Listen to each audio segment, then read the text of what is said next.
On this episode of On the Trail, we're going to take a look at some tires for your SUV, and we're going to introduce you to our rather large long-term project. Let's get started.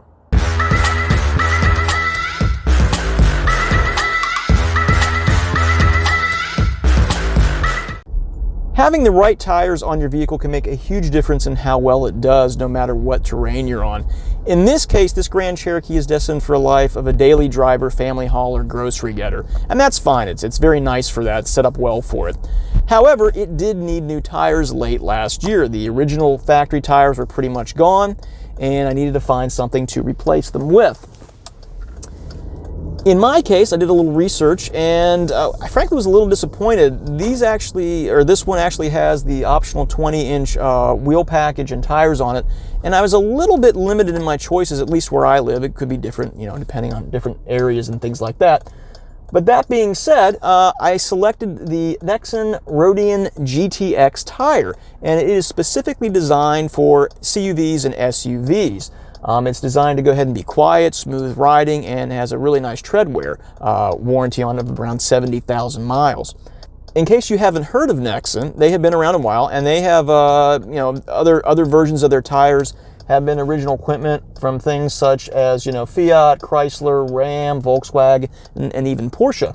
In fact, here in 2021, the GTX is going to be the original equipment on some models from Mitsubishi, Kia, and Hyundai. So that's pretty strong evidence right there that it's a decent tire, at least in my book. So decided to get them, and so far I've been very happy. Have put about 1,800 miles on the tires. And yes, as one would expect with a new tire, they are quiet, they ride nice. You certainly don't feel every little bump and weave in the road like the outgoing tires were making me feel. So right now I'm going to make my way back to the garage and kind of show you exactly what these tires look like. Okay, so made it back to the house here. Let me point out a few things on this tread design to you down here. Come on down with me. A few things on here. It's got some nice groove areas in here down the main section of the tire. That's going to help divert water, things like that you might be going through to the outer areas to get it away. If you look here on the tread blocks, you've got a lot of siping design, both horizontally and vertically. Out here, you've got some larger areas to help grip as well. Again, these are tighter blocks. This isn't like a mud terrain or an all-terrain where you're gonna get that humming sound, and that's why it's quieter. These are smaller tread blocks close together with that. It's also, it's got some give to it on the compound. It is an all-season tire. It should do, I think, okay in the snow because of that. As the temperatures get colder, typically what happens is tires, they harden up and they lose some of that ability to grip and maintain traction in the snow. But this, I'm thinking, is going to be, decent. We'll find out. Combined with the Jeep's, four-wheel drive system, I think will be all right. It is M&S rated, which stands for, mud and snow. I probably wouldn't want to get these into any significant mud. I think they probably would cake over, not make your life as easy as it could be with adult terrain or a mud terrain, certainly. But for daily driving, commuting, being in bad weather, wet weather, I think these are going to do just fine. But once we do have a good amount of snow, I'll get these out, report back to you, and let you know what I think. Also, we'll give some updates in the future once we get some significant miles on them, see how they're wearing as well. So that is going to do it. Overall, so far at the onset of having these on for a little less than 2,000 miles, very happy with them. I'll let you guys know if it stays that way.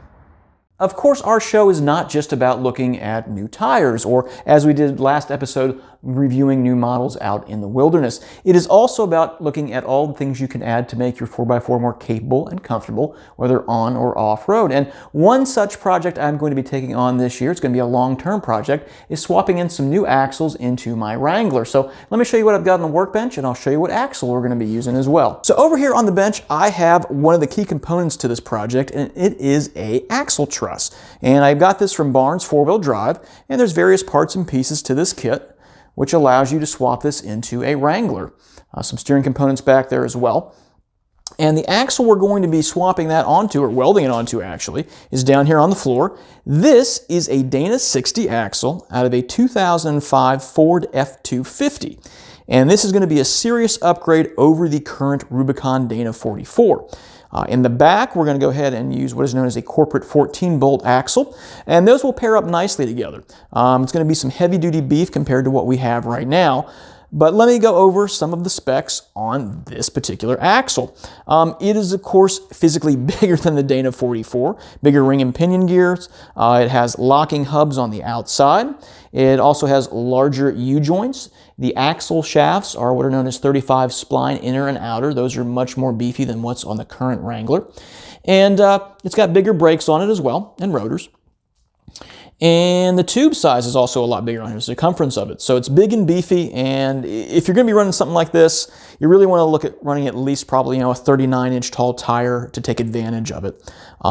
In my case, that's going to be the goal with this. Probably looking at running a 40 tall inch tire. And this is going to be a long-term project, as I said. And one of the first things you have to do to get ready for this axle truss up here is cut a bunch of brackets off. In fact, here are some of the brackets that I've already cut off. Some of these are thicker than others. And this takes a little bit of time, and there's multiple locations. You can kind of see right down here. Done a little bit of that work over here. Still have a lot to do to grind that down and shape it in order to fit that truss on. And then over here on the main center differential, you got to grind some stuff off here, cut some stuff off. You can kind of see where one of these brackets was here on the back side as well. But really looking forward to showing you all this. Was inspired to take on this project after watching some YouTube videos that go really into detail on how to do this. And thought it would be great to show you all how my experience went in doing that. Does it turn out the same way? What hurdles do I run into, so you can know what it's like from somebody else's perspective? And I'm going to be asking some friends to help me along the way who have some particular skills that are needed for this. So it should be good. So be sure to tune back in. I'll be doing regular updates on this as we get to major stages with it. And eventually we'll be able to get these underneath the Jeep and wheel some bigger tires. Well, that is going to do it for this episode. If you have any questions or comments, feel free to leave them down below. As always, be sure to like, subscribe, and hit that notification bell so you don't miss any future episodes. Until next time, I hope you have a great day, and I look forward to seeing you on the trail.